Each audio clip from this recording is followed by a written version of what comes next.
to protect our country from unfair trading practices of other countries and companies.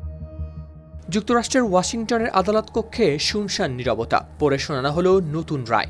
Bangladesh সহ বিভিন্ন দেশের উপর আরোপিত পাল্টা শুল্ক অবৈধ। দেশটির সুপ্রিম কোর্টের দেয়া সেই রায়ের কয়েক ঘণ্টা পরই হোয়াইট হাউস থেকে এলো নতুন ঘোষণা। আবারও আরোপ হলো 10% শুল্ক।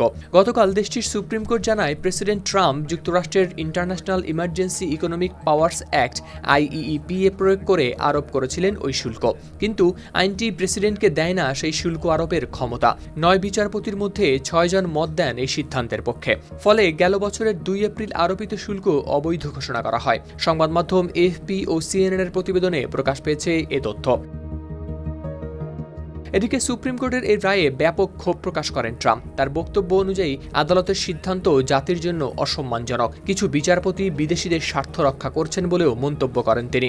একই সঙ্গে ঘোষণা দেন, অন্য আইন ব্যবহার করে সব দেশের পণ্যের উপর অতিরিক্ত 10% শুল্ক আরোপ করা হবে।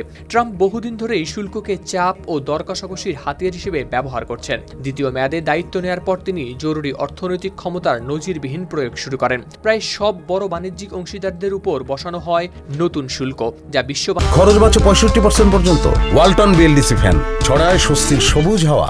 বাণিজ্যের জন্য নিয়ে আসে এক বিরাট ধাক্কা।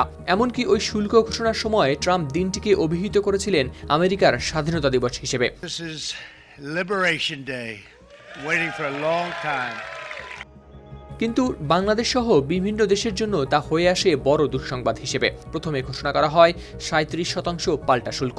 এরপর বাংলাদেশ ছাড়াও চীন, ভারত, কানাডা, ইউরোপীয় ইউনিয়ন, জোটভুক্ত দেশগুলো সহ বিভিন্ন দেশের সঙ্গে যুক্তরাষ্ট্রের শুল্ক নিয়ে দেন দরবার চলতে থাকে। দীর্ঘ আলোচনার পর তা 35 থেকে পরে 20% নেমে আসে। সাম্প্রতিক বাণিজ্য চুক্তির পর পাল্টা শুল্ক কমে হয় 19%। তবে আগেই বাংলাদেশি পণ্যের উপর ছিল 15% শুল্ক। ফলে মোট হার দাঁড়ায় 34%। এখন আদালতের রায় ও নতুন 10% ঘোষণার পর চূড়ান্ত হার কত হবে তা এখনো স্পষ্ট নয়। Today I will sign an order to impose a 10% global tariff. Trump জানান, তার শুল্কের হুমকিতে যে বাণিজ্য চুক্তিগুলো হয়েছে সেগুলোর অনেকগুলোই বহাল থাকবে। ভারতের নাম আলাদাভাবে উল্লেখ করেন তিনি।